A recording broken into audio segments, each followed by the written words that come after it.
धीरे से चल रही हवा चुपके से घर के भीतर आ रही थी। खिड़की के सुनहरे पर्दे उस हवा से हिल रहे थे। हवा के साथ धूल ने भी घर के फर्नीचर पर अपनी जगह बना ली थी। सोफे पर रिमोट यूं ही पड़े हुए थे। खाने की मेज कुछ साफ तो कुछ मैली सी थी। घर का हर एक सामान अपनी अपनी जगह पर जमा हुआ था। सोनाली अपने कमरे में अपने बिस्तर को छोड़ एक कोने में जाकर अपने माथे को अपने घुटनों पर रखकर रो रही थी। उसके घुंघराले बालों से उसका चेहरा ढका हुआ था।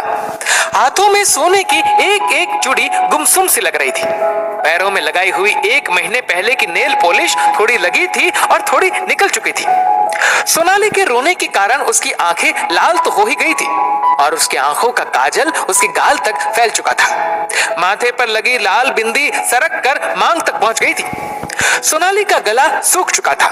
सिसकियां लेकिन अब भी कमरे के सन्नाटे में आसानी से सुनाई दे रही थी। अपने आंसुओं को सोनाली कभी अपने हाथ से तो कभी अपने दुपट्टे से पोंछ लेती, लेकिन फिर भी अपने आंसुओं पर रोक ना लगा पाती। तो दर्पण में खुद को निहारती और खुद से कहती, मत रो सोनाली, तेरा कोई दोष नहीं, तू क्यों रोती है? चुप हो जा पगली, चुप हो जा। अभी भी उसके कानों में सांस के वही शब्द गूंज रहे थे कि तुझमें न जाने हमने क्या देखा और इस घर की बहू बना लिया। तू इस घर को एक संतान तक नहीं दे सकती। हमारे तो भाग्य ही फूट गए तेरे जैसी बहू को इस घर में लाकर। हमारे बेटे को तो तुझसे कई गुना अच्छी लड़कियों के रिश्ते आए थे। ऐसी लड़की किस काम की जो बच्चा ना पैदा कर सके? विषैले तीर की तरह सांस के ये शब्द सोनाली के कलेजे को आर पार चीर गए। शादी के 10 साल हो चले थे और अभी तक सोनाली की गोद हरी नहीं हुई थी। सोनाली और उमेश अपने गृहस्थी को आगे बढ़ाना चाहते थे। वे अपनी एक संतान चाहते थे, लेकिन ऐसा हो नहीं पाया और बच्चे के इंतजार में 10 साल हो गए। बच्चा नहीं हो पाया, उस बात का जिम्मेदार सिर्फ सोनाली को माना गया। रिश्तेदार, पड़ोसी, दोस्त सबने सबसे पहले उंगली उठाई तो सोनाली पर। सोनाली भी सब कुछ सुनती रही, कभी कुछ पलटकर जवाब नहीं दिया, लेकिन आज उसने तय किया कि वह अब चुप नहीं रहेगी। उमेश सोनाली के साथ हमेशा से था और उसने सोनाली से कहा भी था कि लोगों के सवाल का जवाब उमेश देगा। फिर भी सोनाली ने अपनी कसम देकर उमेश को हमेशा चुप करवा दिया। आज उसके स्वाभिमान को ऐसे ठेस लगी कि वह कमरे में बंद होकर आंसू तो बहाती रही, लेकिन अब उसके आंसू अंगार बन चुके थे। उसने अपने आप को संभाला और तेज कदमों के साथ अपने सास ससुर के कमरे में जा पहुंची। 10 सालों से जो उसकी मन के भीतर लावा जमा हुआ था, आज उसने उसे निकाल दिया।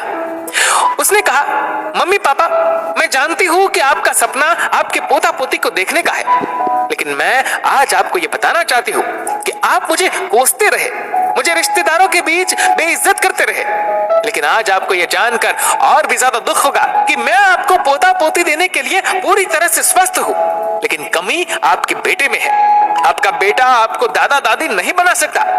मुझे आपके बेटे से कोई परेशानी नहीं, मैं उनके साथ सारी जिंदगी बिताना चाहती हूँ।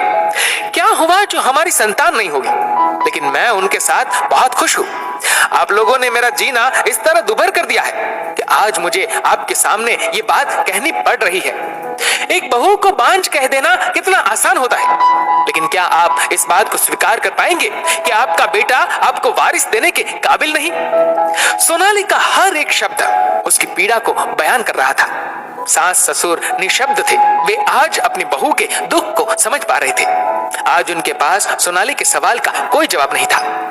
कितना आसान था बहू को दोष दे देना, लेकिन अपने बेटे को कैसे वे कुछ कह पाते? वे बेहद शर्मिंदा थे। उन्होंने सोनाली से माफी मांग अपनी भूल का प्रायश्चित किया।